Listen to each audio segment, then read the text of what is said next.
पूर्णिमा का जो चंद्र है वो विशाल का है, और उस चंद्र की पूर्णता में कैसी पूजन करना चाहिए, कैसा स्मरण करना चाहिए, लक्ष्मी को हम कैसे रिझाएं। हमारा तो एक निवेदन रहेगा, केवल दिवाली पर ही लक्ष्मी को रिझाने का प्रयास मत करिए। दीपावली के दिन बहुत व्यस्त रहती है,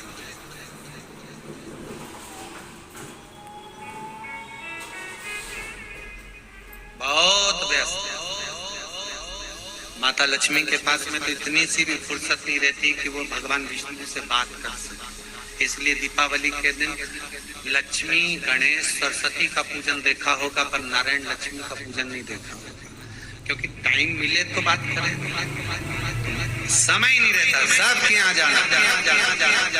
पर यहाँ शिव महापुराण की कथा कहती है, अगर आप शंकर के अनुमोदन में लगे हो, बेलपत्री के वृक्ष के नीचे घी का दिया भी लगा रहे हो, तो लक्ष्मी किसी भी दिन आपके घर में प्रवेश कर सकती है। आपका भजन आप हृदय से, चित्त से, मन से आप भगवान को दिखाओ, बस कैसे भी देखो। यहां तक शास्त्र कहता है,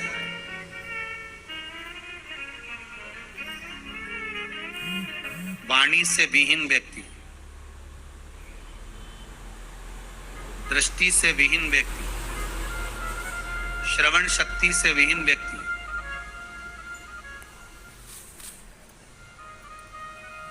सुबह ब्रह्म मुहूर्त में जब मंदिर खुलता हो, आपके यहाँ का मंदिर जितनी बजे खुलता हो, 4 बजे, 5 बजे, 6 बजे, 7 बजे, 8 बजे, जितनी बजे ब्राह्मण देवता उस मंदिर का पट खोलें, उस समय पर जिसके नेत्र, श्रवण शक्ति या वाणी कमजोर हो, यहाँ तक शास्त्र कहता है, शिव महापुराण यहाँ तक वर्णन करती है कि जिसकी वाणी, दृष्टि, श्रवण शक्ति कमजोर हो, महाराज प्रदोष की प्रदोष मंदिर खुले, सबसे पहला जल का पात्र आपका शंकर जी की उस जलाधारी में चढ़ जाए, महाराज 4-5 प्रदोष कर कर देखिए, बाबा कुछ ना कुछ देना प्रारंभ ही कर देता। 4-5 प्रदोष कर, विश्वास रखकर करना। ये बेलपत्री जो होती है ना, अपन इसको शिव जी पे कैसे चढ़ाते हैं,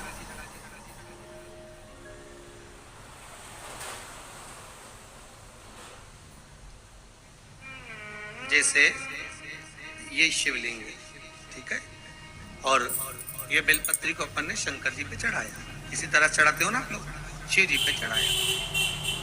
पहले इससे प्रथम वाली कथा में कहा था, जब विशेष कोई कार्य होता है तो बीच वाली बेलपत्र पर शहद लगाकर, बाबा पर उसको लगाकर जाया जाए।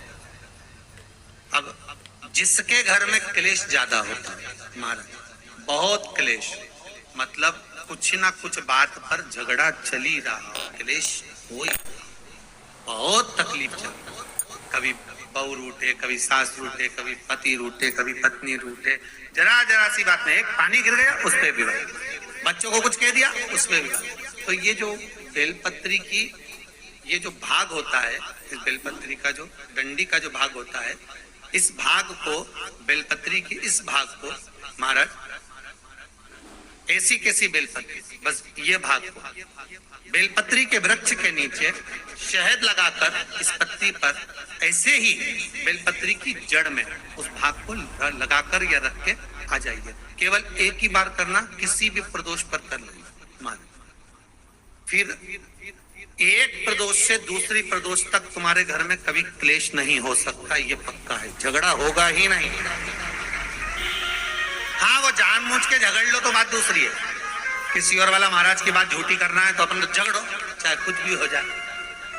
अब भाई कई लोग तो होते हैं विरोध में खड़े होने वाले, तो उनका मन, इनने किया अपन को नहीं करना, अपन को नहीं करना, तो अब इनका कह दे कि भाई अपन को तो अब घर में झगड़ा ही नहीं हो रहा, तो वो झगड़ा कराने के लिए मन में सोचे कि नहीं अपन तो झगड़ेंगे, चाहे कुछ भी हो जाए। होता है कई बार ऐसा मन में भाव जागृत हो जाता है कि भाई देखना पड़ेगा अपन को, प्रैक्टिकल तो करो, पर हम भी कहते हैं प्रैक्टिकल करो और जरूर करो, और शिव महापुराण की कथा कहती है, पहले तो एक बात का ध्यान रखो, सबसे पहली बात, जो भी जल चढ़ाने जाए, या आप भगवान शंकर पर खड़ी शक्कर चढ़ा रहे हो, मीठा चढ़ा रहे हो, गुड़ चढ़ा रहे हो, शक्कर चढ़ाओ, मिठाई चढ़ाओ, पर जो भी आप चढ़ाओ, मना नहीं। भगवान को जब भी भोग लगाया जाता है तो शिवलिंग से थोड़ा दूर रखा जाता है। ऐसा नहीं है कि तुमने पेड़ा तोड़ के शंकर जी का शिवलिंग पे लगा। बहुत ध्यान देना मारे, बहुत ध्यान दीजिए। जो भी भोग लगाओ आप थोड़ा दूर रखो, पहला। दूसरा, जब शिव जी का पूरा श्रृंगार कर लिया, पूजन कर लिया, आराधना कर ली, अर्चना कर ली, और आपने अगर शक्कर चढ़ाई है तो भगवान शंकर का एक बार पुनः स्नान करा। क्यों? क्योंकि जैसे आप अपने बच्चे को दूध पिलाने के बाद, कुछ खिलाने के बाद दवाई भी पिलाते हो तो उसके बाद उसके मुंडा पे गीला हाथ फेर देते हो। बोलो फेरते हो कि नहीं फेरते? क्यों फेरते हो? क्योंकि रात के सोएगा तो इसका मुंडा में चींटी भरेगी, तो इसलिए मुंडा हाथ फेर दिया। अब शिव जी के लिए भी भाव तो अपने शुद्ध रखो, निर्मल मन सो मन। भाव अगर आपका शुद्ध होगा तो ये तो भगवान मिलेगा। आज के जमाने में पशुपति व्रत का भी लोग दिखावा करते हैं।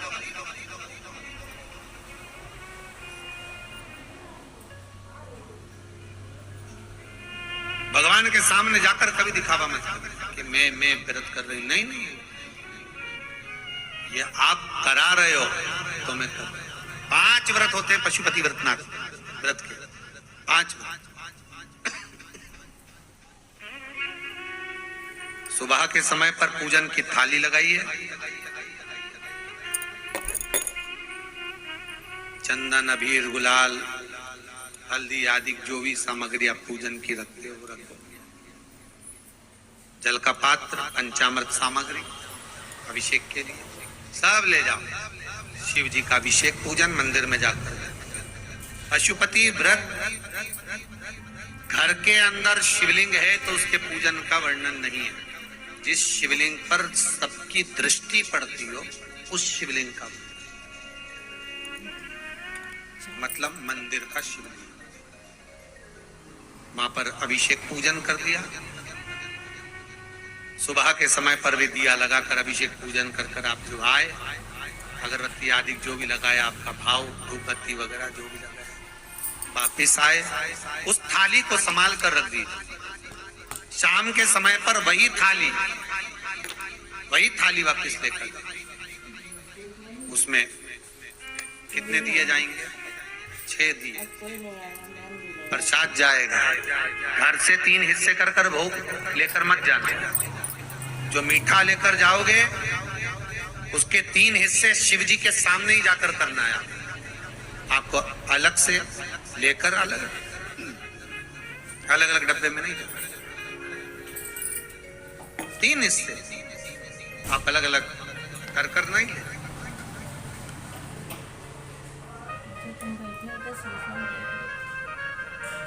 अब बाबा की वापिस वही पूजन, बेलपत्री समर्पण,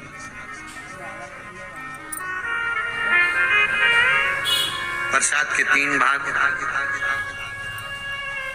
पहला दिया 5 दिए मंदिर के अंदर लगना है। 5 दियों को सामने रख दो।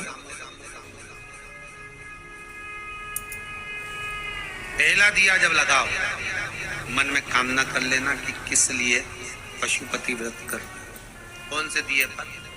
पहला। किसी भी दिए से अलग से बाती लेकर नहीं लगानी। आप माचिस लेकर खुद की जाइए, खुद का घृत लेकर जाओ, खुद के दीप लेकर जाओ। किसी के दिए में भी बत्ती लगकर मत जलाकर आना। मट्टी के दिए नहीं हो तो आटे के दिए बना कर ले जाओ, पर अपने दिए लेकर जाओ, अपने दीप लेकर। पहला दिया लगाओ, कामना कर कर लगाइए, 5 दिए को लगा दीजिए, बाबा की पूजा अर्चना कर कर निवेदन कर लेना, बाबा पशुपति व्रतनाथ व्रत कर रही हूँ, शिव महापुराण के अनुसार सुना है मैंने, आप दुनिया के दुख को हरते हो बाबा, मेरा भी एक कष्ट है, आपके चरणों में आज निवेदन विनती कर कर 5 दियों को लगाकर प्रसाद का 2 भाग मंदिर में छोड़कर, 1 दिया बिना जला थाली में रखकर, भाग रखकर प्रसाद का 1 भाग लेकर शिव मंदिर से वापस निकलकर अपने दरवाजे पर पहुंचिए। दरवाजे के राइट भाग में प्रवेश करने से पहले दिया लगा दीजिए। एक कामना वहां करी है, दूसरी कामना अपने दरवाजे पर पहला दिया जब लगाओगे वहां करो। प्रसाद अंदर लेकर जाइए घर में। भोजन करने जब बैठो सबसे पहले जो प्रसाद लाए हो उस प्रसाद को पाइए। अपने हिस्से का प्रसाद जो 1 भाग लेकर आए हो वो किसी को नहीं देना है। जिसका व्रत है वही करे, वही पाए।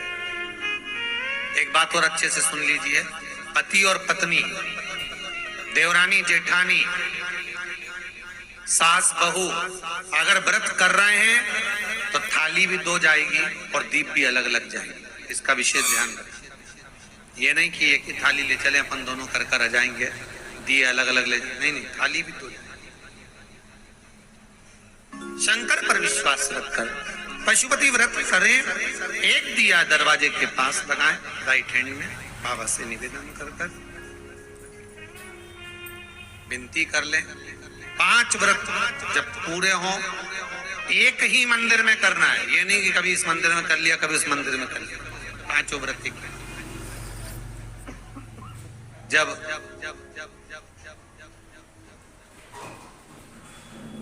5वां व्रत विराम पर हो, शाम के समय जब पूजन करने के लिए जाएं, 108 बेलपत्र हो या चावल का दाना हो या मूंग का दाना हो, जो भी आप समर्पित करना चाहते हो, 108 कोई भी वस्तु बाबा को समर्पित कर दें, भले वो पुष्प क्यों, चावल क्यों। एक श्रीफल कामना कर कर 11 रुपए रखकर मंदिर में बाबा को देख कर आए, निवेदन कर कर आए, बाबा आज मेरा व्रत पूर्ण हो रहा है, बस ऐसी कृपा करना कि मेरे कार्य सफल हो। निवेदन कर कर वापिस सजाएं। कई लोग YouTube पर डाल दिए कि 5वां व्रत पूरा करो, 6ठे व्रत पर उद्यापन करो। उद्यापन का प्रमाण नहीं है। 5वें व्रत को पूर्ण जब करोगे तो 5वें व्रत में ही समापन पर ही आपको 108 बेलपत्र, फूल, चावल, मूंग जो आपके घर में जो मौजूद हो वो आप चढ़ा दीजिए। जो आपके पास नहीं वो बाबा को समर्पित।